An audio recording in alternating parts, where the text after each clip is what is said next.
दीक्षा आणि अमोल ह्या दोघांनी महाराष्ट्रातली किंवा भारतातलीही एक अशी यात्रा केली, तिचं नाव आहे इन्क्लुजन यात्रा. दीक्षा ही जी कल्पना आहे ना, इन्क्लुजन यात्रा, तर नेमकं कोणाकोणाला इन्क्लूड करावं? इन्क्लुजन या शब्दाचा आपण मराठीत साधारणपणे अर्थ बघितला तर समावेशन.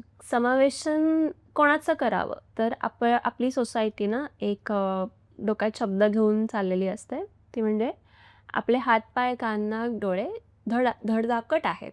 हां. आपण नॉर्मल आहोत. हां. आणि या व्याख्येत, त्यांच्या व्याख्येत जी बसत नाहीत, ती अबनॉर्मल मानली जातात. मग त्याच्यामध्ये आम्ही येतो. आम्ही म्हणजे अपंग समूह येतो. मग यांचं समावेशन मुख्यतः कसं होतंय महाराष्ट्रभरात, ह्याचा एक आम्हाला अभ्यास करायचा आहे. म्हणजे संपर्कही करायचा होता, अभ्यासही करायचा होता. मी कारण नेहमी म्हणत असते की मला पुढे जाऊन पॉलिसी मेकर व्हायचं आहे. पॉलिसी मेकर का व्हायचं आहे? कारण अपंगांसाठीचे निर्णय कुठल्याही अपंगत्व नसलेल्या व्यक्तीने जर घेतले तर त्याचा फटका हा माझ्यासकट माझ्या पूर्ण समूहाला होतो. फक्त समूहालाच नाही होत, तर ती जी लोकं आहेत जे स्वतःला नॉर्मल ह्या चौकटीत ठेवतात आणि कुठल्याही अपघाताने, कुठल्याही एका घटनेने ते नॉर्मलमधून अबनॉर्मलच्या चौकटीत जेव्हा ते स्वतःला बघायला लागतात, तेव्हा त्यांनाही या चॅलेंजेसचा त्रास होतो, या पॉलिसीजचा त्रास होतो. तर माझ्यासाठी नॉर्मल आणि अबनॉर्मल ह्या मुळात व्याख्याच नाही आहेत. कारण जेव्हा आम्ही यात्रा सुरू केली तेव्हा आम्हाला मुख्य प्रश्न विचारलेला होता लोकांनी, की ही यात्रा तुम्ही जी करताय किंवा हा जो अभ्यास करताय तो फक्त अपंगांसाठीच करणार आहात का? किंवा अपंगांसाठी काम करणाऱ्या संस्थांसोबत, शाळांसोबतच तुम्ही बोलणार आहात का? हे साधं उत्तर होतं. अपंगत्व ही अशी गोष्ट आहे की जी कोणालाही कधीही कुठल्याही कारणाने आयुष्याच्या कुठल्याही टप्प्यावर येऊ शकते. मग ती अपघाताने येईल, ती वयाने येईल, ती कुठल्याही शारीरिक व्याधीने येईल, आजाराने येईल आणि ती जेव्हा येते तेव्हा माणसाला कळत नाही काय करावं. हो. माणूस हरतो. कारण आपण अपंग म्हणजे तुम्ही जसं म्हणालात दया, अवहेलना याच चष्म्याने आपण त्यांना बघत आलेलो असतो. मग जेव्हा आपण त्या चौकटीत जातो आपल्याला वाटतं की ती आपल्याला पण येणार आहे. म्हणून आपण नेहमी वेगळं करतो, प्रत्येकाला वेगळ्या चष्म्यातून बघतो. म्हणजे अपंगांचे प्रॉब्लेम आहेत, मग ते अपंगांनी सांभाळावेत. पण मुळात अपंग हक्क हे मानवी हक्क आहेत.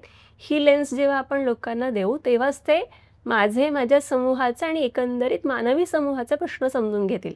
हा एक विचार आमच्या डोक्यात होता. तू मगाशी म्हणत ही समावेशक, अजून एक मराठीतला जास्त चांगला शब्द सामील व्हा. कारण तुम्ही जेव्हा सामील होता तेव्हा तुम्ही त्याचा भाग बनता त्या गोष्टीचा. आता ही कल्पना तर छान आहे की याच्यासाठी आपण अभ्यास करूया, संपर्क करूया. प्रत्यक्षात आणण्यासाठी तुमच्या डोक्यात अमोल ही कल्पना आली आणि ती प्रत्यक्षात उतरली, या सगळ्यामध्ये कोणत्या कोणत्या स्टेजेस होत्या? दीक्षाला 2022 साली चेवनिंग स्कॉलरशिप मिळाली होती. त्यासाठी आम्ही युकेला गेलो. तिचं शिक्षण पूर्ण करून ज्यावेळी आम्ही पुन्हा येत होतो त्यावेळी दोहा एअरपोर्टवरती आमचा लेओव्हर होता 4 तासांचा. मी मोबाईल चाळत बसलेलो. मला व्हॉट्सअपवरती एका मित्राचा स्टेटस दिसला. आमचा एक कॉमन मित्र आहे, त्यालाही स्कॉलरशिप भेटली होती चेवनिंग. त्याने आल्यानंतर एक शिक्षण यात्रा राबवली त्याच्या चंद्रपूर तालुक्यात आणि तो प्रत्येक दिवशी नवीन गावात जात होता. तिथल्या मुलांना हायर एज्युकेशन बद्दल आणि स्कॉलरशिप बद्दल माहिती देत होता. तर तो कन्सेप्ट थोडासा पटला आणि दीक्षाला मला असं वाटलं की आता आपण ह्यावर काम केलं पाहिजे. मग आमचं असं ठरलं की तालुक्यात आपण ज्यावेळी पुन्हा जाऊ त्यावेळी आपल्या तालुक्यात हा असाच एक कन्सेप्ट राबवूयात, ज्यावेळेस आपण अपंगत्व, पर्यावरण आणि मासिक पाळी ह्या 3 विषयांवरती बोलूयात.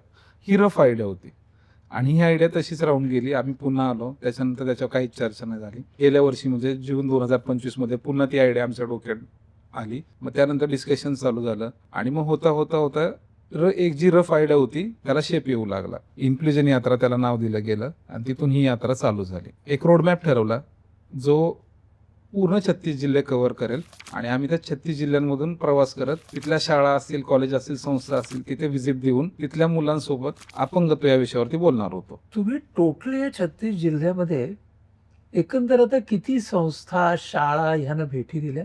159 जो प्रिसाइज आकडा आहे. 159 शाळा, कॉलेजेस आणि संस्था. अधिक जे लोक भेटले असतील, भेटायला आले असतील, त्यांच्याबरोबर झालेल्या गप्पा ह्या वेगळ्या. वेगळ्याच. तो 35,000चा आमचा आकडा झाला. हो, 35,000. हजार. आणि ह्याला किती दिवस लागले? तसा हा प्रवास टोटल झाला 130 दिवसांचा, पण त्यातले जर वर्किंग डेज जर आपण काउंट केले तर ते 107 दिवसांचे भरतात. आणि तुम्ही यात्रा कशी करायचात म्हणजे दीक्षाच्या मर्यादा लक्षात घेऊन?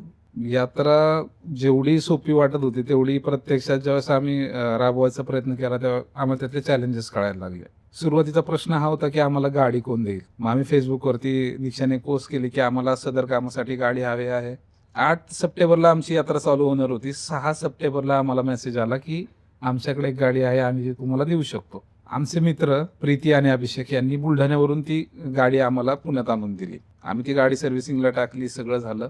यात्राचा दिवस आला 8 सप्टेंबर, पण त्या दिवशी गाडीचं काम नव्हतं झालं. यात्रेचा पहिला जो दिवस होता, पुण्यातून आम्ही उबेर कॅब करून जेजुरीपर्यंत गेलो, तिथून यात्रा चालू केली. त्या दिवशी संध्याकाळी रात्री 12 वाजता आम्हाला ती गाडी गाडी भेटली मिळाली. आणि मग तिथून पुढे आमची यात्रा चालू झाली. गाडीचा ड्रायव्हर मीच होतो, दीक्षाचा सोबती मीच होतो. दीक्षाला इतर सगळ्या कामात मीच मदत करायचो. दीक्षा पूर्ण कंटेंट डिझायनिंग आणि डिलिव्हरी, जे सेशन डिलिव्हर करायचं ते सगळं दीक्षा बघायचे. आणि लॉजिस्टिक्सचं सगळं अमोल हँडल करत होता. तो तर आम्ही तुम्ही आम्ही दोघेच होता? दोघेच होतो. सगळ्यात महत्वाचा चॅलेंज तर आमच्या समोर हा होता की पैशांचा. फंड्स म्हणावं तेवढे उभे राहिले नव्हते, त्यामुळे आम्ही कोणाला व्हॉलेंटियर म्हणून सोबत घेऊ शकत नव्हतो. त्यामुळे आम्ही ही यात्रा दोघांनीच पूर्ण केली. आता ना ह्या यात्रेमध्ये लक्षात राहिलेले कडू गोड अनुभव? आटपाडी तालुक्यातला हा अनुभव आहे. श्रीराम गुरुकुल हायस्कूल. ती निवासी मुलामुलींची शाळा आहे आणि तिथे एकल पालक, ऊसतोड मजुरांची मुलं, काही आत्महत्याग्रस्त शेतकरी यांची मुलं मुली असे एकूण 300 विद्यार्थी शिकत होते. सत्र झालं. मुलं माध्यमिकची असल्या कारणाने माध्यमिक आणि ज्युनियर कॉलेज आम्ही सत्राचा पॅटर्न वेगळा ठेवलेला होता. त्यांच्यासाठी कंटेंट प्लस एक्सपिरियन्शियल ॲक्टिव्हिटीज, ज्यातून त्यांना अपंग समूह जगतो म्हणजे नक्की काय करतो, तो कसं नॅव्हिगेट करतो त्यांची लाईफ, ह्याच्या छोट्या छोट्या ॲक्टिव्हिटीज होत्या. सगळं झालं.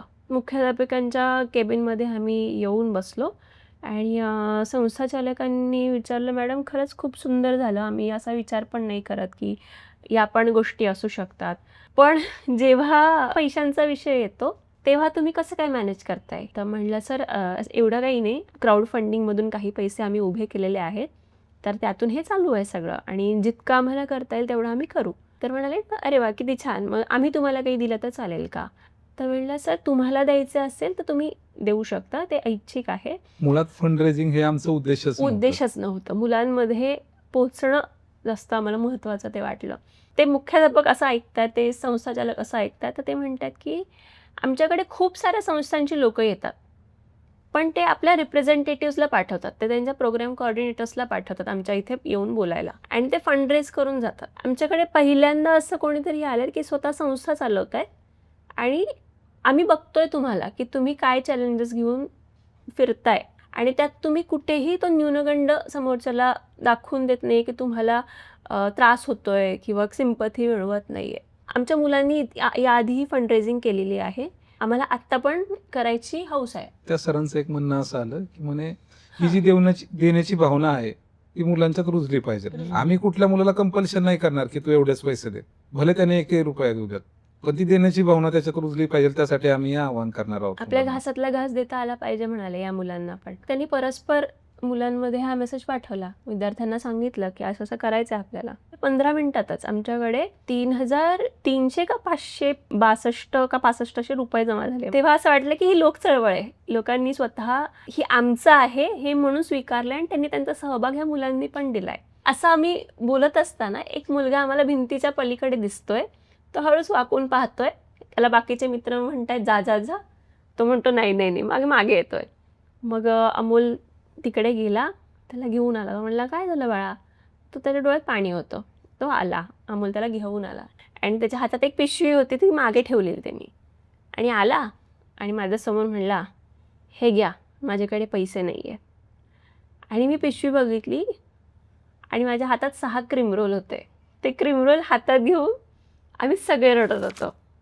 प्रसाद नाव आहे त्या मुलाचं, तो तिथे शिकतो. असं कोणीतरी येतं आणि आम्हाला ते बळ देतं की आम्हाला वाटतं की ठीक आहे, आपण अजून एक दिवस करू शकतो. तुम्ही दोघेच हं? हो. आणि आपला देशच तसा ॲक्सेसिबिलिटी फ्रेंडली नाही खूप पाश्चात्य देशांच्या मानाने. त्यातही तुम्ही ग्रामीण भागात जात होता, तर मग तुला स्वतःला ॲक्सेसिबिलिटीचे प्रश्नही आलेच असतील. मुख्य आमचा प्रश्न होता की गाडी, कारण गाडी जर चांगली असेल तर मला कम्फर्ट मिळेल. आम्ही सकाळी निघायचो, दिवसभर प्रवास करावा लागायचा. तर त्यात सिटिंग व्यवस्थित पाहिजे, पाठ टेकायला जागा व्यवस्थित पाहिजे. तर आम्ही ती चांगल्या गाडीची शोधत होतो. पण गाडी मिळाल्यानंतरचा त्याच्यापेक्षाही मेजर प्रश्न जो आहे तो म्हणजे बाथरूमचा. शीला लागली, शूला लागली रस्त्यामध्ये, काय करणार? एक छोटी कमोड चेअर आमच्यासोबत ठेवलेली होती. आम्ही पेट्रोल पंपांचा वापर केला. पण हो, मी एक गोष्ट नेहमी प्रवासात करते, ती मला सातत्याने हे 130 दिवस करावी लागली, ती म्हणजे पाणी कमी पिणं. मग ते प्रमाणापेक्षाही आणखी कमी पिलं गेलं पाणी. मग ते डिहायड्रेशन, त्यातून येणारे वेगळे चॅलेंजेस, एवढंच मेजर आम्हाला त्रास झाला. 107 दिवस हा जो सगळा अनुभव होता, ह्याच्यातून तुमच्या गाठीला आलेले महत्वाचे लर्निंग्स, शिकायला काय मिळालं? मला रोज वाटतं की मला नवीन शर्ट पाहिजेत, नवीन पॅन्ट पाहिजेत, ह्या गोष्टी पाहिजेत, त्या गोष्टी पाहिजेत. पण प्रवासाने ना एक गोष्ट समजून सांगितली मला की तुझ्या गरजा फार कमी आहेत आणि त्या तुला लक्षात यायला पाहिजेत, नाही तर तू नाहक खर्च करत बसशील. आम्ही पूर्ण यात्रा फक्त 3 टी शर्ट वरती कम्प्लीट केली. 3 वर- क्रेट होते 3 आमच्याकडे. क्रेट भरून आम्ही सामान नेलं होतं, पण हार्डली 1 क्रेट आम्ही ओपन करू शकलो. त्यावेळी कळालं आम्हाला की एवढ्या सामानाचीही गरज नाहीये. प्रवासानेच आम्हाला सांगितलं की गरजा कमी केल्या तरी माणूस जगू शकतो आणि ते आता तिथून पुढे मी आयुष्यात त्याच प्रकारे आता जगायचा प्रयत्न करतोय. आणखी वा. एक कळलं की म्हणजे आपल्या आजूबाजूला इतकी निगेटिव्हिटी आहे, आपल्या माणसांवरचा विश्वास उडतो आणि अचानकपणे कोणीतरी एक अनोळखी व्यक्ती येते आणि तुम्हाला मदत करून जाते. मग तेव्हा कळतं की अरे जगात चांगली लोक आहेत की आपल्याला दिसत नाही आहेत, आपल्या समोर येत नाही आहेत. आणि अशी खूप सारी चांगली लोक म्हणजे आमच्या नशिबात होती, आली आणि आज ती अजूनही सोबत आहेत आमच्या. ह्या प्रवासाने ती लोक आम्हाला दिली. ग्रामीण भाग आपण म्हणतो की ग्रामीण भागात ॲक्सेसिबिलिटीची काही सुविधा नाही आहेत, इन्फ्रास्ट्रक्चर नाही आहे. पण ग्रामीण भागाने ना त्यांची स्वतःची एक इकोसिस्टीम तयार केली आहे. त्यांच्याकडे होतं आहे समावेशन. आपल्याला वाटत असेल की अरे ते व्यवस्थित नाही होते, पण ते ॲडजस्ट करतात, सामावून घेतात, पारावर बसतात, कोणीतरी असतो त्याला सोबत घेतात. कार्यकर्ता म्हणून मला अजून एक गोष्ट इथं सांगावीशी वाटते. आम्ही बऱ्याच संस्थांना भेटी दिल्या. त्या संस्थांना भेटी दिल्यानंतर आम्हाला नेमकं कळालं की एक संस्था म्हणून आपण काम कसं नाही करायचं. एक संस्था होती तिथं, तर आमचा खूपच वाईट एक्सपिरियन्स होता. तिथं गेल्यानंतर आम्हाला कळालं की तिथं ॲक्सेसिबिलिटीचा ए पण नाहीये आणि ती संस्था काम करते. त्यांना खूप मोठे मोठे पुरस्कार भेटलेले आहेत. त्यावेळी कळालं की एक संस्था म्हणून नेमकं आपण काय नाही केलं पाहिजे आणि एकदा काय नाही करायचं हे कळलं ना की काय करायचं हे आपोआप कळत जातं. आणि ओव्हरऑल तुझा जो मुद्दा आहे की पॉलिसी, तर त्या पॉलिसीच्या बाबतीतले काही इन्साइट्स मिळाले का? 2011ची जनगणना ही आपली शेवटची जनगणना आहे आणि आता पुढची जनगणना सुरू झाली आहे. 11च्या जनगणनेनुसार भारतामध्ये एकूण 2.21% लोक ही अपंग आहे. आता 11ची जी जनगणना झाली ती होताना 1995चा अपंग हक्क कायदा लागू होता आणि त्या कायद्यानुसार आपल्याकडे अपंगत्वाचे फक्त 7 प्रकार अस्तित्वात होते. आपला नवीन कायदा जो RPWD ॲक्ट आला तो आला 16मध्ये.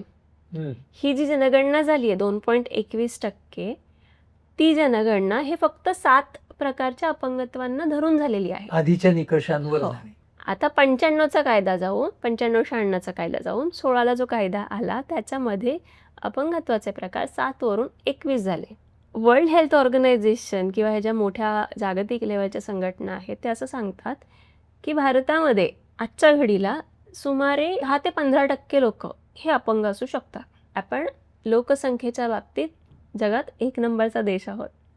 आपली 10 ते 15% लोक जरी धरली तरी ती किती 20 कोट्यावधी कोटी साधारण लोक होतात. ही 20 कोटी लोकांसाठी जो RPWD ॲक्ट लागू झाला आहे किंवा UNCRPDच्या अंडर त्यांना प्रोटेक्शन मिळालेलं आहे, ही लोक आपल्याला आजूबाजूला का नाही दिसत? त्याचं उत्तर आम्हाला ग्राउंडवर गेल्यावर कळतं. आपल्याकडे सिस्टीम नाही आहे, आपल्याकडे इंटरव्हेन्शन सेंटर्स नाही आहेत, आपल्याकडे ॲक्सेसिबिलिटी म्हणजे फक्त रॅम्प हेच माहिती आहे लोकांना. मानसिक अपंगत्व असतं, इनव्हिजिबल डिसेबिलिटीज असतात याची कोणाला माहिती देखील नाही आहे. ज्या लर्निंग डिसेबिलिटीज आहे ज्या मुलांमध्ये असू शकतात ह्याचं व्यवस्थित डायग्नोसिस झालेलं नाही आहे, त्यामुळे वर्गातला जो मुलगा आहे ज्याला लर्निंग डिसेबिलिटी असू शकते असं दिसतंय, पण त्याला अभ्यासातलं काही येत नाही म्हणून हे लेबल दिलं गेलेलं आहे. म्हणून ज्या अनसीन डिसॅबिलिटीज आहेत त्यांच्या बाबतीतलं प्रबोधन होणं फार हे गरजेचं आहे. किती गरजेचं आहे हे तुम्हाला कळलं. आणि आम्ही जी मगाशी आकडा सांगितला ना की आम्ही 159 काहीतरी संस्था, शाळा आणि महाविद्यालयांना भेटी दिल्या. त्यापैकी मला वाटतं 95% शाळांमध्ये फक्त रॅम्प आहे आणि तोही चुकीचा बांधलेला रॅम्प आहे. म्हणजे रॅम्प ही फक्त माझी गरज आहे ना, मी व्हीलचेअर युजर आहे म्हणून मला रॅम्प लागेल. पण एखादा अंध व्यक्ती, अंध मुलगा मुलगी शिकायला आली तर त्याच्यासाठी काय सिस्टीम असावी? हार्ड ऑफ हिअरिंग, डेफ असं मुलं मुली आले शिकायला, काम करायला, त्यांच्यासाठी काय सिस्टीम असावी? त्यांच्यासाठी काय आपल्याकडे सुविधा आहेत, नोकऱ्या आहेत की जे त्यांचं समावेशन होऊ शकेल? असं काहीच नाही आहे, कुठेच नाही आहे. आणि जे दिसतंय ते अगदी शहरात दिसतंय, मोजक्या ठिकाणी दिसतंय. तिथे देखील क्लासचा फरक पडतो. माझ्याकडे माझ्या खिशात पैसे असतील तर मी ह्या सुविधा घेऊ शकेल. माझ्या खिशात पैसे नसतील तर मला थोडासा स्ट्रगल करावं लागेल. मी एक छोटासा इन्सिडेंट सांगते. आम्ही एका शाळेत गेलेलो होतो आणि पालक आणि विद्यार्थी, म्हणजे विद्यार्थी पहिलीचे आणि त्यांचे पालक, असा एकदम वेगळा वयोगट आमच्या समोर होता. म्हणजे लहान मुलांना गोष्टीच्या माध्यमातून आणि पालकांना त्याच गोष्टींमधून त्यांच्यापर्यंत काही मुद्दे पोहोचत आहेत का हे आम्हाला पाहायचं होतं एकाच वेळी. सेशन झाल्यानंतर बरेचसे पालक समोर आले. ते म्हणाले की मॅडम, आमच्या मुलांमध्ये असे सिम्पटम्स कधी कधी दिसून येतात, आम्हाला माहीत नसतं. आम्ही आमच्या मुलांना कम्पेअर करतो. आम्ही भाषा जी वापरतो ती आम्हाला आता कळते की आम्ही ती चुकीची वापरतो. म्हणजे सहज मुलगा आमचा पडला, मुलगी पडली, तर आम्ही म्हणतो आंधळी आहेस का, दिसत नाही का? आम्हाला लक्षात येत नाही की आम्ही कोणाचं तरी म्हणजे त्यांना वाईट बोलून त्यांचं डिस्क्रिमिनेशन करतो. हे सगळं चालू असताना डिस्कशन शाळेच्या मुख्याध्यापिका आल्या आणि त्या म्हणाल्या की तुम्हाला एक गोष्ट सांगते, माझ्या वर्गात एक मुलगी आहे, ती 10 दिवस आली नाही शाळेत. तिला विचारलं काय ग, का नाही आली शाळेत? तर ती म्हणाली मॅडम माझा भाऊ गेला. शिक्षिका म्हणाल्या का अशी बोलतेस, तुझा भाऊ तर दुसऱ्या वर्गात बसलेला आहे की? तर ती म्हणली नाही, मला आणखी एक भाऊ होता. तो मुलगा तिच्या जो घरी होता तो तिचा मोठा भाऊ, त्याला एक डिसेबिलिटी होती, तो त्याच्या अंथरुणातून कधी उठलाच नाही आणि त्याच्या आजूबाजूच्या घरातल्या लोकांना सुद्धा माहीत नव्हतं की यांच्या घरात असं एखादं मुलं आहे ज्याला अपंगत्व आहे. आणि अक्षरशः तो जन्माला आला आणि तो मेल्यानंतरच कळलं. तेही काही मोजक्या लोकांना कळलं. पण त्यांच्या घरात लपवून ठेवण्याची ही प्रवृत्ती आहे आहे, आणि साधन सामुग्रीची पण कमतरता आहेच. म्हणजे सामाजिक स्तर, आर्थिक स्तर ह्याने खूप फरक पडतो. मला वाटतं या टप्प्यावरती ना आपण तुझ्या कहाणीकडे येऊ शकतो. तुझा जन्म काय परिस्थितीमध्ये झाला, कुठे झाला, तुझ्या घराबद्दल आम्हाला सांग. मी पुण्याची, मी कात्रजमध्ये राहते. माझा जन्म 1993 सालचा. माझा जन्म झाला आणि किल्लारीत भूकंप आला. तर माझी आई मला भूकंप म्हणते. मला असं वाटतं त्या दिवशी फक्त किल्लारीत भूकंप नव्हता आला, माझ्या घरच्यांचा पण आयुष्यात भूकंप आला होता आणि त्यांना ते कळायला फार उशीर झाला. लहान मुलाची जी डेव्हलपमेंटल स्टेज असते त्या स्टेजमध्ये मी रांगत नाही आहे, मी पालथी होत नाही आहे, मी घसरत नाही आहे, हे जेव्हा त्यांच्या लक्षात यायला लागलं तेव्हा त्यांना कळालं की आपल्या बाळाचं चेकअप केलं पाहिजे. मग त्यांनी वेगवेगळे दवाखाने, वेगवेगळ्या मंदिरांमध्ये, मस्जिदमध्ये, चर्चमध्ये, म्हणजे अध्यात्म आणि विज्ञान दोन्हीची सांगड घालत त्यांनी त्यांचा प्रयत्न सुरू केले. वडील काय करायचे? माझे वडील रिक्षा ड्रायव्हर होते आणि आई टेलरिंग काम करायची. माझी आई अंगणवाडी शिक्षिका होती. माझा जन्म झाल्यानंतर तिला सोडावं लागलं आणि मग ती टेलर झाली. तो एक्सेप्टन्स मिळणं फार गरजेचं होतं माझ्यासाठी, जो माझ्या आईकडून मला खूप लवकर मिळाला. त्याच्यामुळे मी व्यवस्थित वाढू शकले, शिकू शकले. तुझ्या शारीरिक मर्यादेबद्दल जरा आम्हाला सांग. मला सेरेब्रल पाल्सी आहे आणि माझ्या कंडिशनला बरेचदा रेअर म्हटलं जातं कारण की CPमध्ये मेंदूवर सुद्धा आघात होऊ शकतो.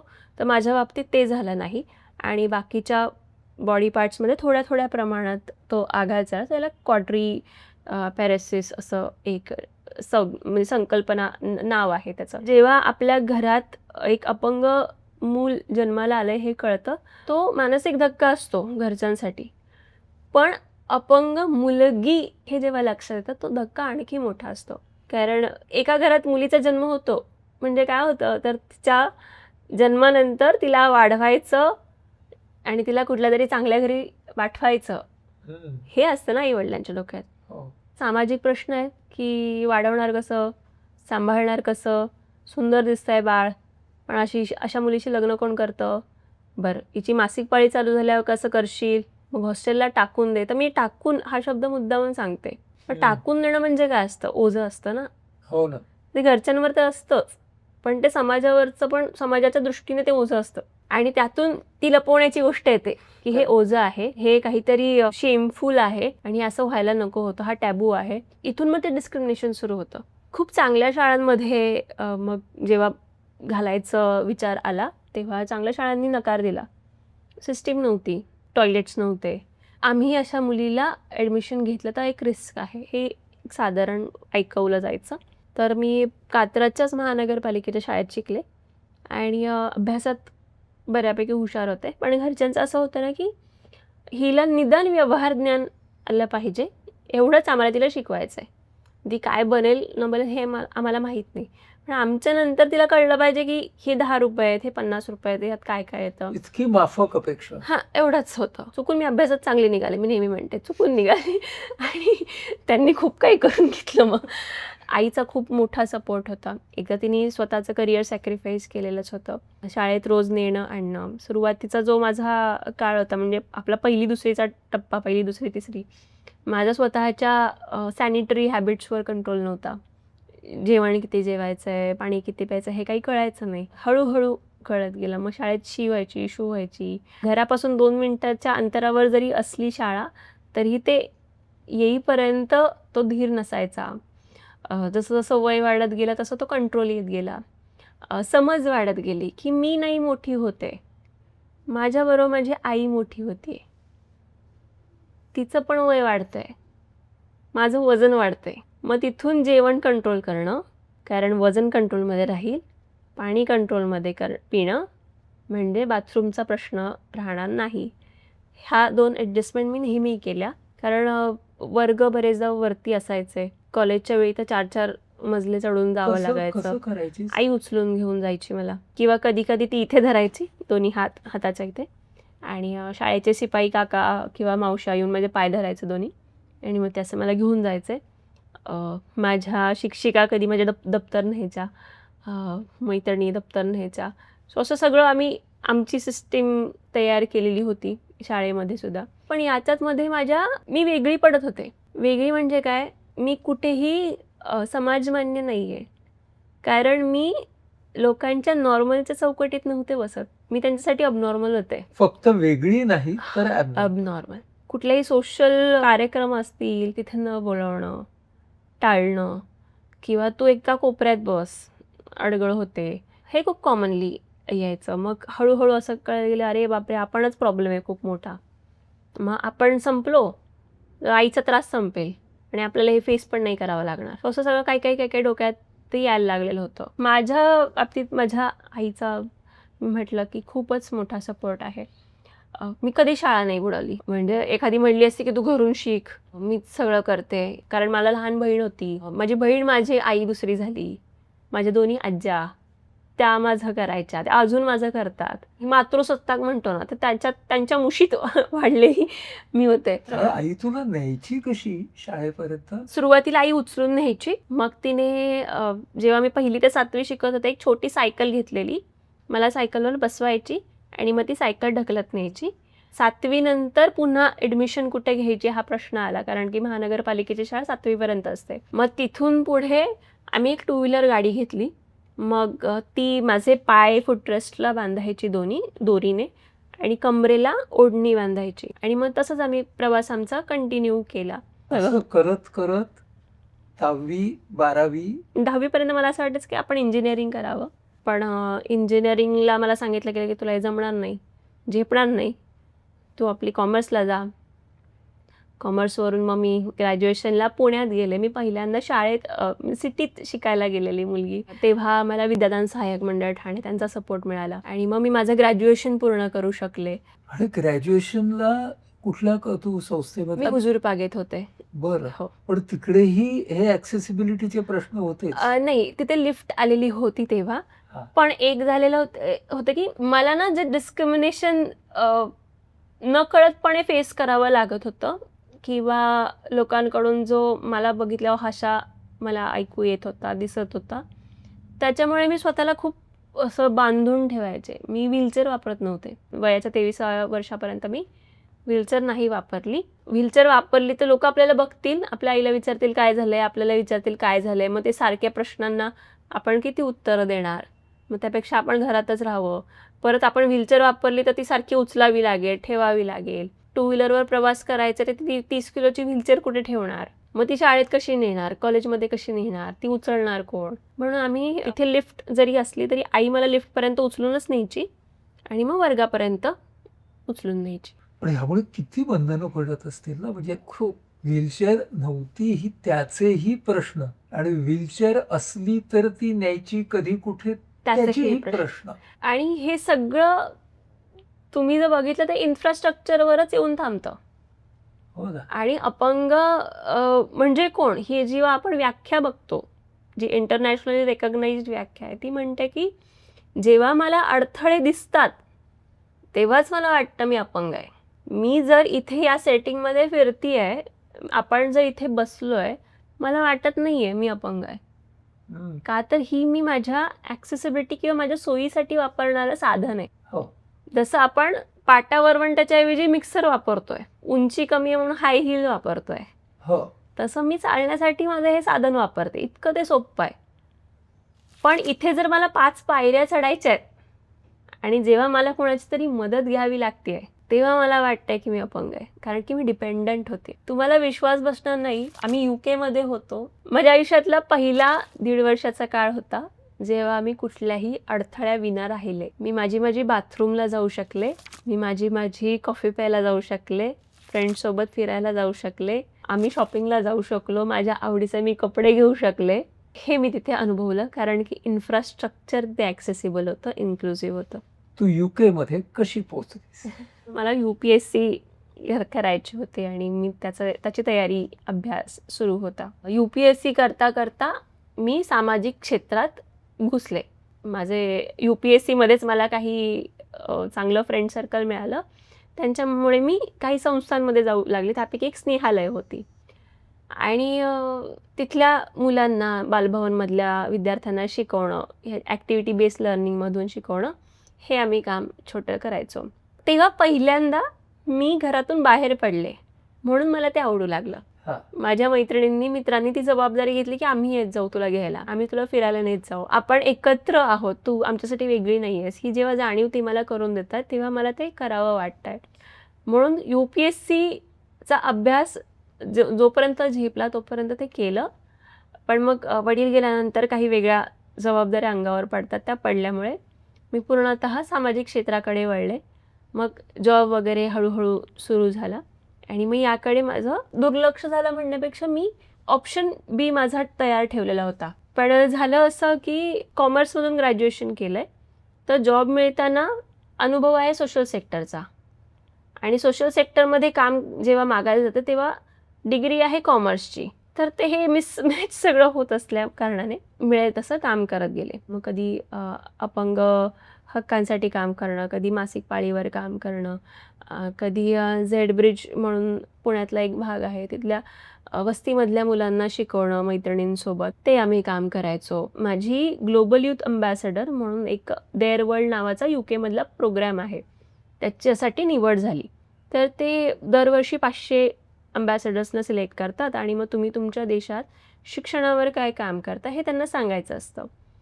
तर मग ह्याच्यासाठी मी 3 वर्ष काम केलं. हळूहळू माझी सोशल प्रोफाईल बिल्ड झाली.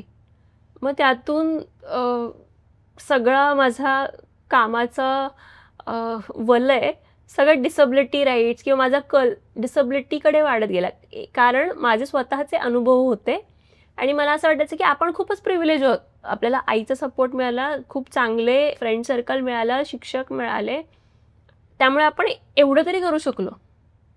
पण बाकीच्यांचं काय? त्यांच्यासाठी काहीतरी करावं लागेल म्हणून माझा तो कल तिकडे वाढत गेला. पण मी म्हटलं की तसं की माझ्याकडे डिग्री नाही आहे, तर ते कुठेतरी थांबवलं जायचं. कारण की फिरून सगळा आयुष्याचा प्रश्न पैशावर येतो ना, तर त्याच्यासाठी काहीतरी करावं लागेल. माझा एक मित्र आहे राजू केंद्रे, त्याला 2021 साली स्कॉलरशिप मिळाली, चिवनिंग स्कॉलरशिप ब्रिटिश गव्हर्नमेंटची, आणि तो UKला जाताना सहज आम्हाला घरी भेटायला आला. मग तो आला आणि म्हणाला की अगं तू का नाही करत अप्लाय? माझी इच्छा होती खूप लहानपणापासूनची, फॉरेनला जायचं आहे, शिकायचं आहे, पण ते कसं काय काहीच माहीत नव्हतं.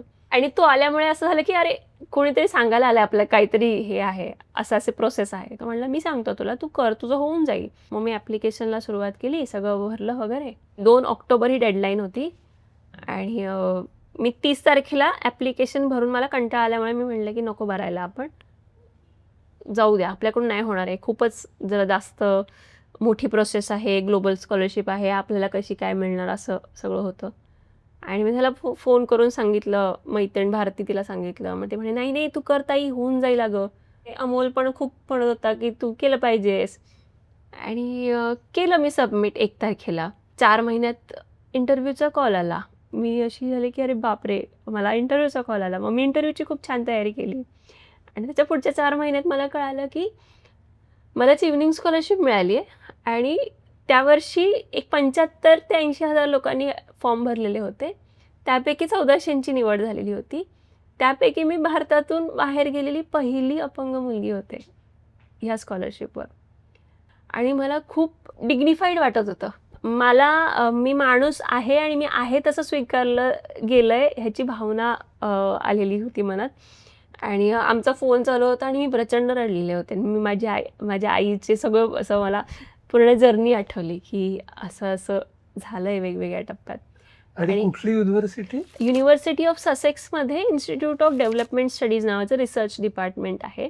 तिथे मी गव्हर्नन्स डेव्हलपमेंट आणि पब्लिक पॉलिसी या विषयात माझं मास्टर्स केलं. तुला ही पहिल्यांदा कधी भेटली? दीक्षा जसं सांगत होती की जेट ब्रिज खालच्या मुलांना शिकवायला ती जायची वगैरे, त्यावेळी दीक्षा फेसबुकवरती प्रचंड फेमस झाली होती. ज्यावेळी ब्ल्यूटिक आत्ता आपण बघतोय की पेड ब्ल्यूटिक आहे, त्यावेळी ते अकाउंट व्हेरीफाईड करून ब्ल्यूटिक द्यायचे. दीक्षाचं अकाउंट तेव्हापासून ब्ल्यूटिक आहे. दीक्षा पब्लिक फिगर होती. अशा व्यक्तींच्या सहवासात आपण असावं, त्या व्यक्ती आपल्या सहवासात असावं किंवा आपली ओळख असावी हे प्रत्येकाला वाटणं साहजिक होतं. त्यामुळे मी दीक्षाला फॉलो करत होतो, तिच्या पोस्ट पाहायचो, तिला फ्रेंड रिक्वेस्ट पाठवली होती पण तिने काय ॲक्सेप्ट केली नाही. दरम्यानच्याच काळात 2019 साली माझ्या एका मित्राचं लग्न होतं. तो दीक्षाचाही मित्र होता आणि दीक्षा त्या लग्नाला आली होती. त्यावेळी मी दीक्षाला पहिल्यांदा पाहिलं त्या लग्नात आणि पाहताक्षणी असं झालं होतं की बापरे काय सुंदर मुलगी आहे. तो एक दिवस आहे आणि एक आजचा दिवस आहे. दीक्षाला अजूनही आठवत नाही की त्या दिवशी आम्ही भेटलो होतो म्हणून. कारण दीक्षा दिंडे सगळ्यांच्या आयुष्यात एकच आहे, पण दीक्षाच्या आयुष्यात कितीतरी अमोल असू शकतात हे आपल्याला मान्य करावं लागेल. त्याच वर्षी 2019 जून महिन्यात आम्ही मित्रांनी ठरवलं की आपण एक मॅरेथॉन ऑर्गनाईज करूयात आणि मॅरेथॉन ऑर्गनाईज करण्यासाठी प्रमुख पाहुणे म्हणून दीक्षाला बोलवायचं असं आमचं ठरलं. दीक्षाशी संपर्क साधला, दीक्षाचा नंबर मिळवला, तिला सांगितलं की आम्ही असं असं करतोय, तुम्हाला यायला आवडेल का? दीक्षाचा होकार मिळाला. मॅरेथॉनची तयारी चालू होती. 8 मार्च 2020ला आमची मॅरेथॉन होती. 4 दिवस अगोदर माझा मोबाईल चोरीला गेला, दीक्षाशी पूर्ण कॉन्टॅक्ट तुटला. मॅरेथॉन जवळ आली होती. ग्रामीण महाराष्ट्रातली सगळ्यात मोठी मॅरेथॉन झाली ती त्या वर्षीची. इंटरनॅशनल रनर पण आले होते त्याला. त्याचं इतकं प्रेशर होतं की दीक्षाला आणायला जावं लागणार होतं हे मी विसरून गेलो, किंवा असं म्हणलं तरी चालेल की मी ते टाळलं, कारण ते फार अवघड झालं असतं माझ्यासाठी त्यावेळी. तिला आणणं, तिला सोडणं आणि हे मॅरेथॉन सगळं अरेंज करणं, हे मला दिसत होतं की हे शक्य होणार आणि नाही. कुठे होती ही मॅरेथॉन? निरेला, माझ्या गावी, पुरंदर तालुक्यातलं हे गाव आहे. तर दीक्षाला नाही बोलवता आलं. मॅरेथॉन झाल्यानंतर 5-6 दिवसांनी मला लक्षात आलं की दीक्षाला काहीच कॉन्टॅक्ट केलेलं नाहीये. तिला आता कमीत कमी सॉरी तरी म्हणायला हवं आपण. मी तिला घडलेली सगळी हकीकत सांगितली. नशिबाने माझ्याकडे मोबाईल चोरीला गेल्याचं फुटेज होतं, मी ते पण तिला पाठवलं की बाबा खरंच गेला होता म्हणून. त्यावेळी तिचा विश्वास बसला आणि तिला पटायला लागलं. मला वाटतं 23 मार्च पासून लॉकडाऊन चालू झालं. दीक्षा पुण्यात काम करत होती, तिने एक ग्रुप बनवलेला वीकेअर नावाचा. मी माझ्या गावात काम करत होतो. त्यावेळी पूर्ण ट्रान्सपोर्टेशन बंद होतं, लोक चालत आपापल्या घरी चालले होते. मला एक मुलगा दिसला जो चालत चाललेला, कोल्हापूरवरून चालत आला होता तो, आणि तो चाललेला नागपूरला. ते पाहून मी हादरलो पूर्ण. कसं शक्य म्हणलं, एवढा लांबचा प्रवास हा मुलगा चालत करणार आहे. त्याला म्हणलं जेवण काय केलं? तो म्हणे काहीच नाही. मागं एक दुकान उघडं दिसलं, तिथून बिस्किट पुडा घेतला, तेच खातोय आता. त्याला म्हणलं इथंच थांब, इथं पुढं नदी आहे, तिथं थांब, अंघोळ कर, मी तुला जेवण घेऊन येतो. सगळ्या मुलांना फोन केले, जेवण अरेंज केलं, त्यांना पोचवलं. तेव्हा कळालं की आता आपण हेच काम करायचं. मग हे काम करत होतो, फेसबुकला टाकत होतो. दीक्षाने ते पाहिलं. दीक्षाला वाटलं की हा मुलगा कामाचा आहे, हा आपल्या ग्रुपमध्ये पाहिजे. मी गमतीने म्हणतो बऱ्याच वेळा, मुळशी पॅटर्न मधलं थोडं अलग आहे की हे जनावर आपल्या गोट्यात पाहिजे. तसं दीक्षाला वाटलं कामाचा माणूस आहे, हे आपल्या गोट्यात पाहिजे हे जनावर. तर ती मला म्हणे की तुला आवडेल का आमच्यासोबत काम करायला? मी म्हणलं हो आवडेल, नक्कीच आवडेल. मग तिथून तिने ग्रुपमध्ये ॲड केलं. मग आम्ही सोबत काम करायला लागलो. बोलणं वाढायला लागलं हळूहळू आणि त्या बोलण्याचं रूपांतर मैत्रीचं रूपांतर प्रेमात माझ्याकडून झालं. दीक्षाच्या बाबतीत तसं काहीच नव्हतं. बरं. हां, दीक्षा क्लिअर होती की दीक्षाचा मी फक्त मित्र आहे. आणि मी तिला नेहमी सांगायचो की मला तुम्ही आवडता, मला आवडेल तुमच्यासोबत पूर्ण आयुष्य. तर दीक्षाचा असं होतं, हा ठीक आहे ना, काहीच नाही. मग तिचा होकारही नव्हता, नकारही नव्हता. तिला प्रपोज करणारे दिवसातून असे 5-6 जण तरी भेटत असते. दीक्षा काय मला होकार द्यायला तयार नव्हती आणि मी रोज काही ना काहीतरी करत राहायचो दीक्षासाठी, जेणेकरून मी तिचा होकार मिळवेल. एक गोष्ट राहिली त्याची. त्याने मला विचारलेलं की माझं आयुष्य तुमच्यासोबत पूर्ण घालवायचं आहे, आवडेल मला करायला ते. मी म्हणलं हे बघ, ह्या गोष्टी खूप सोप्या वाटतात सुरुवातीला, पण तुला माहीत नाही आहे माझे चॅलेंजेस काय आहेत, काय करावं लागेल. आणि हे अट्रॅक्शन पण असू शकतं, ते वलयातून आलेलं अट्रॅक्शन. वेळ घे, खरंच सिरियस असेल तर घरी ये म्हटलं आणि आईशी बोल. तो म्हणला ठीक आहे. आणि तो दुसऱ्या दिवशी माझ्या घरी होता. त्याने डायरेक्ट आईला विचारलं की मला दीक्षा आवडते आणि मला तिच्याशी लग्न करायचं आहे. बरं. आणि माझी आई, मी म्हटलं असं की माझी खूप चांगली मैत्रीण आहे, तर तिला गोष्टी माहीत असतात बऱ्यापैकी. तर ती म्हणली मग मला काय विचारतो, तिलाच विचार. तो म्हणला अहो मग आम्ही ती काही बोलत नाही म्हणून मी तुम्हाला विचारलं. पण तिने फार स्पॉटिंगली तेव्हा घेतलं. मग ती पण म्हणाली की थोडा वेळ तुम्ही एकमेकांसोबत घालवा, तू समजून घे तिला कसं हँडल करायचं आहे. पण अमोलच्या बाबतीतली एक गोष्ट अशी आहे की अमोलचे वडील स्वतः अपंग होते. त्यांच्या घरी म्हणजे आईंचा आणि पप्पांचा विवाह अपंगत्व असलेला व्यक्ती आणि नसलेला व्यक्ती असा झालाय. म्हणजे ते मॉडेल माझ्यासमोर ऑलरेडी पहिल्यापासून तर होतंच. त्याला हे अवघड ते नाही एक्झाम्पल गेलं. सेट होतं माझ्यासमोर. त्यामुळे मला काय असं वाटलं नाही की हे असं प्रकारे लग्न होऊ शकत नाही माझ्यासमोर. नाहीच आहे ना, हा प्रश्नच नव्हता मुळात कधी. आणि माझ्या घरी माझ्या वडिलांना ॲक्सिडेंटल डिसेबिलिटी आलेली होती, मेंटल डिसेबिलिटी. सो माझ्या घरी ते उदाहरण होतं.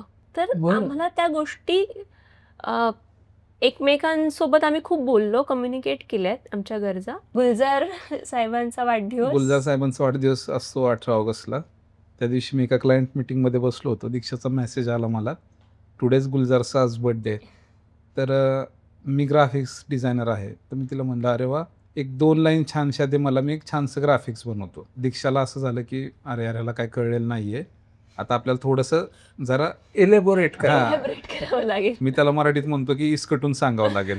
मग दीक्षाने मेसेज केला दुसरा, चलो अपनी जिंदगी गुलजार बनाते है. तर मी तिला रिप्लाय दिला की अरे वा, खूप छान लाईन आहेत, मी 2 मिनिटात एक ग्राफिक बनवतो म्हणे. आणि आपण शेअर करूयात. ती म्हणे अरे पुन्हा माती माती खाल्ली. खाल्ली. आता अजून ह्याला स्पष्ट सांगावं लागेल. 6 वाजून 2 मिनिटांनी तिचा मेसेज आला, लेट्स गेट मॅरिड अमोल सुतार.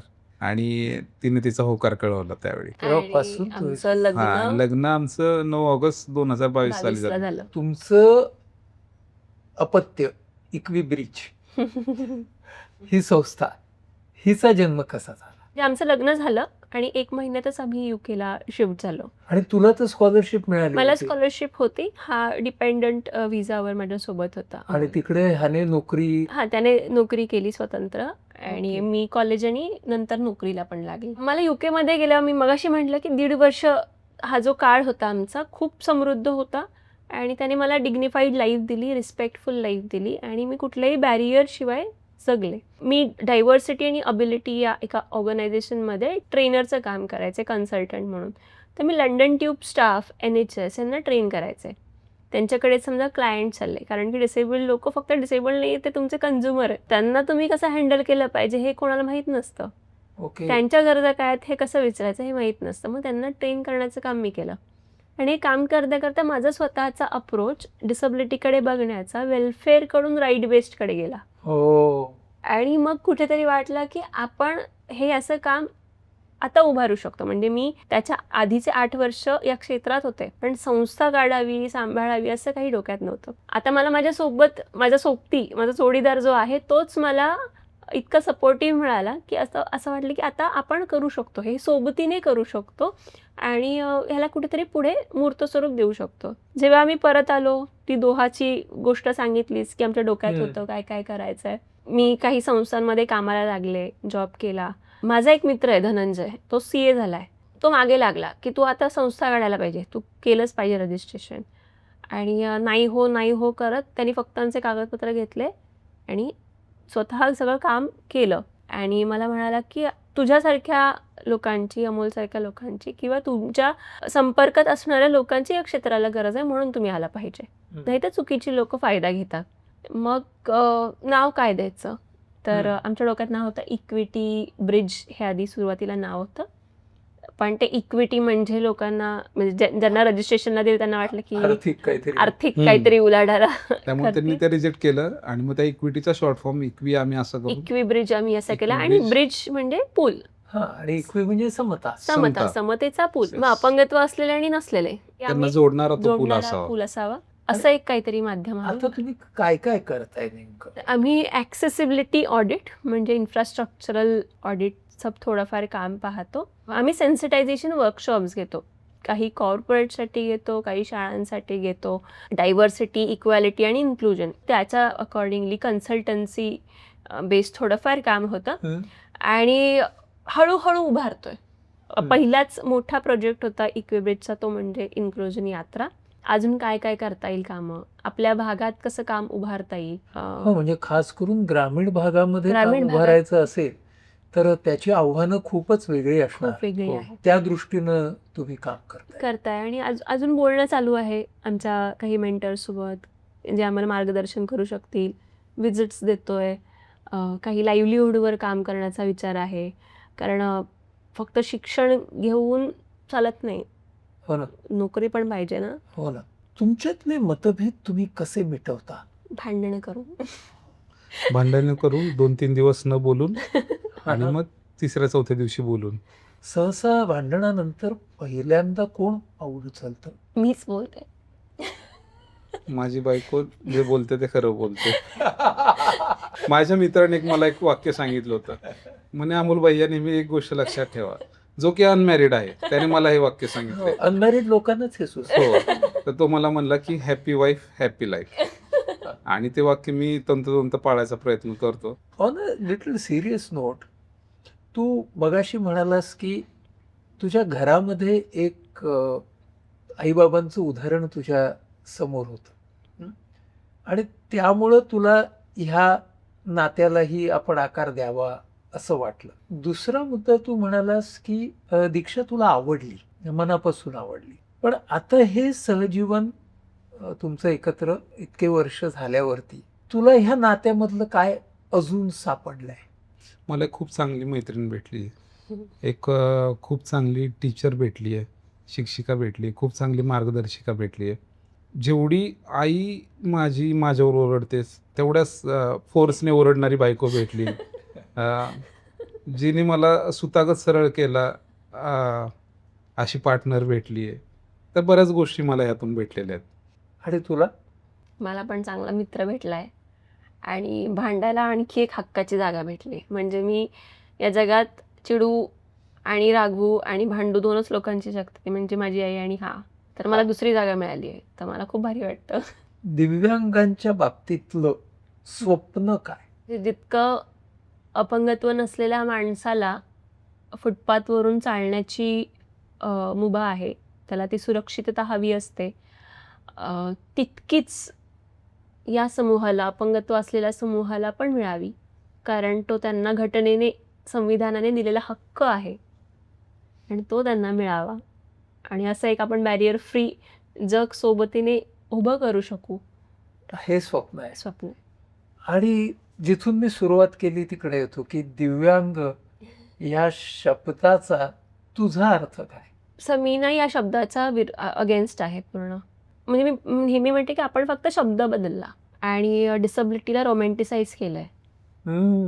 पण हक्कांचं काय, न्यायाचं काय, त्याच्यासाठी आपण कधी काम करणार आहोत.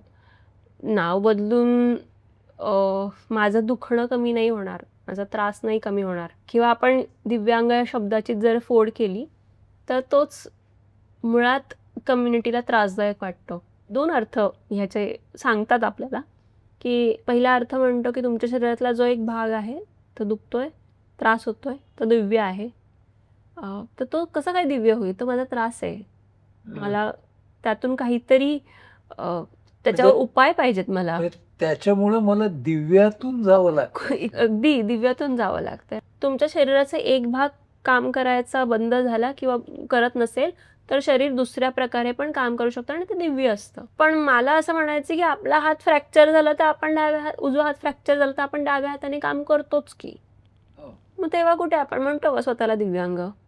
माझं दिव्य अंग आहे आणि मी त्या दिव्य अंगाने आता काम करतोय असं नाही म्हणत. तर ह्या शब्दांवर पण बरेचदा वाद होतात. आपण त्याच चौकटीत पुन्हा पुन्हा अडकतोय का असं वाटतं. अपंग शब्द बरोबर आहे का, विकलांग शब्द बरोबर आहे का, ते पण नाहीये. पण पर्यायी शब्द, चांगला शब्द जो दिलाय तो पण किती साजेसा आहे नाही सांगता येणार. मी मगाशी सुरुवात केली नॉर्मल आणि अबनॉर्मल. आपण हे शब्दच खोडून टाकायला हवेत. कारण तुम्ही व्याख्या तयार केली आणि चौकटी तयार केल्या. म्हणजे मला असं दिसतंय की एक चौकट मोडण्यासाठी म्हणून आपण एका शब्दाची योजना करतो, पण तो शब्द सुद्धा एक नवीन चौकट तयार करतो हे आपण ध्यानात घेत नाही. आणि चौकटी मोडण्याचं काम आणि त्या पटकन मोडतही नाहीत.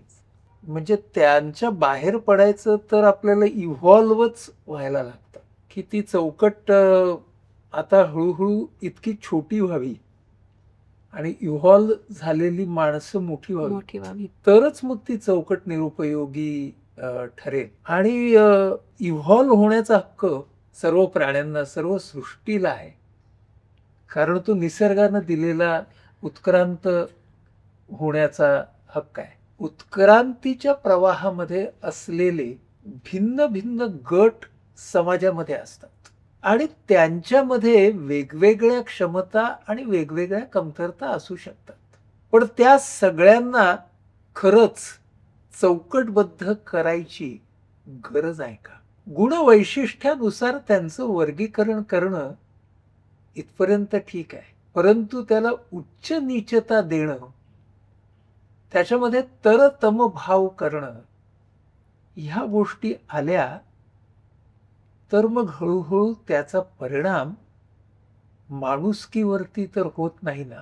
माणुसकी याचा अर्थ की माणसाने माणसाशी माणसासारखं वागणं, त्याच्यावरती परिणाम जेव्हा व्हायला लागतो तेव्हा चौकट तयार होते. दीक्षा आणि अमोल आपल्याला सांगतायत की आम्ही चौकट तोडत नाही आहोत, आम्ही चौकटीतून इव्हॉल्व होतोय आणि आम्ही स्वतःच्या इव्होल्युशन वरती समाधानी आहोत.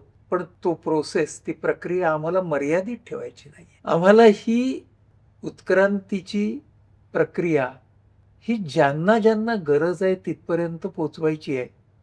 आणि त्यासाठी आज आपण ज्यांना दिव्यांग म्हणतो ते आणि जे आज स्वतःला दिव्यांग म्हणत नाहीत ते, ह्या दोघांच्याही पर्यंत आम्हाला ही उत्क्रांतीची प्रक्रिया पोचवायची आहे.